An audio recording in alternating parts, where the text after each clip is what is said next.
Friends, मैं आपका दोस्त डॉक्टर सुनील कुमार और आप देख रहे हैं डॉक्टर कुमार एजुकेशन क्लिनिक।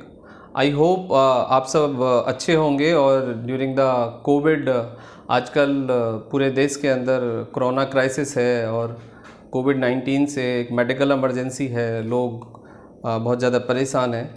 और सबसे बड़ा जो कन्फ्यूजन मैंने देखा है अपनी प्रैक्टिस में और जो लोग क्वेश्चन भी कर रहे हैं कि भाई कोविड-19 इन्फेक्शन जो है उसका टेस्टिंग प्रोटोकॉल क्या है, डायग्नोसिस के लिए क्या टेस्ट कराएं, कब कौन सा टेस्ट कराएं, ये बहुत बड़ा कन्फ्यूजन है। और लोग बहुत सारे टेस्ट कराते हैं लेकिन कोई रिलेवेंट टेस्ट कई बार नहीं होता है।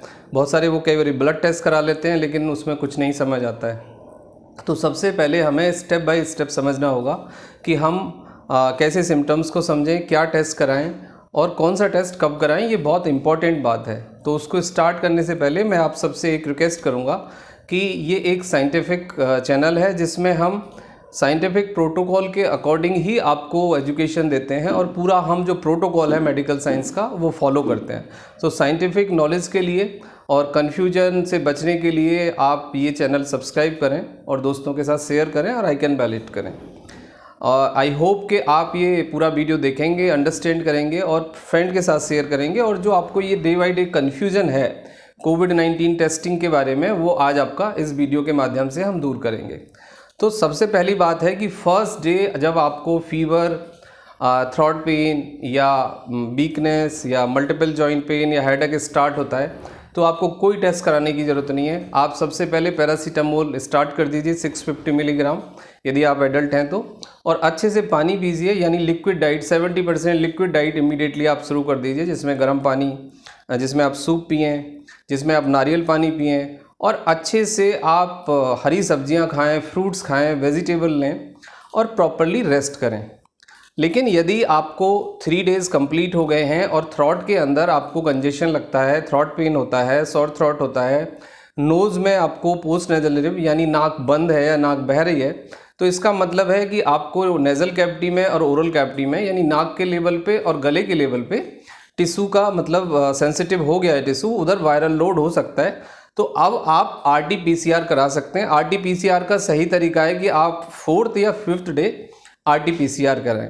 यदि RT-PCR में टेस्ट पॉजिटिव है आपका तो फिर उसके हिसाब से आप अपने को क्वारंटाइन कर लें और जो रेस्ट ऑफ द प्रोटोकॉल है ट्रीटमेंट का वो फॉलो करें। बट 90% चांसेस हैं कि माइल्ड टू मॉडरेट आप होंगे और 90% में with normal medicine, rest and the plenty of liquid आप घर पे ही ठीक हो जाएंगे।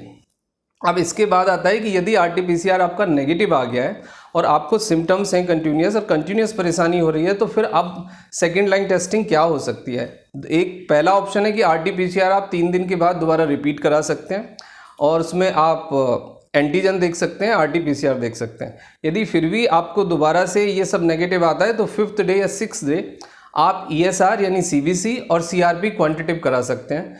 CRP क्वांटिटिव एक बहुत अच्छा टेस्ट है जो हमें आइडिया देता है हमारी डिसीज़ के बारे में और डिसीज़ कितनी एक्टिव है बॉडी में उसके बारे में।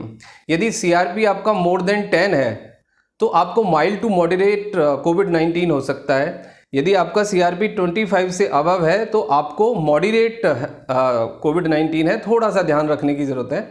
और यदि आपका CRP within a week 50 से अबव जाता है और या फिर 100 से अबव जाता है तो आपको सीवियर मतलब इमरजेंसी क्रॉनिक कंडीशंस हो सकती है कोविड-19 की, यानी इन्फेक्शन आपका काफ़ी हद तक आपकी बॉडी में एक्टिवेट है।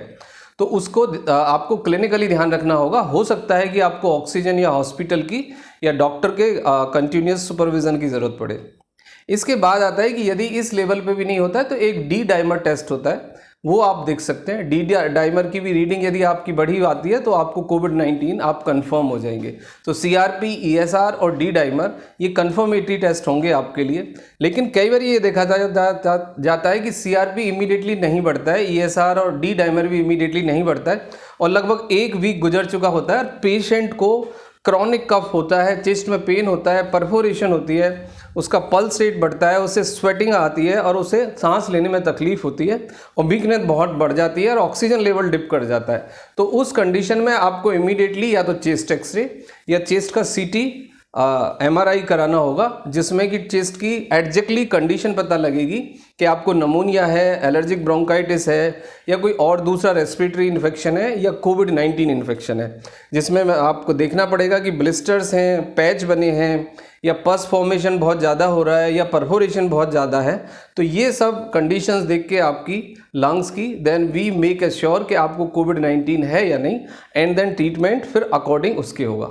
तो टेस्टिंग्स के बारे में ये स्टेप्स हैं, ये टेस्टिंग्स हैं। आई होप आपने इसको अंडरस्टैंड किया होगा और आप वीडियो को पूरा देखिए, चैनल को सब्सक्राइब करिए, दोस्तों के साथ शेयर करिए। If any queries please write to us. Thank you very much and take care yourself. And the most important part कि कोविड प्रोटोकॉल आप फॉलो करिए, मास्क लगाइए, डिस्टेंस मेंटेन करिए, हैंड सैनिटाइजेशन का ध्यान रखिए, और जब तक जरूरी ना हो भीड़ भाड़ वाली जगह से बचिए। Thank you very much and take care yourself.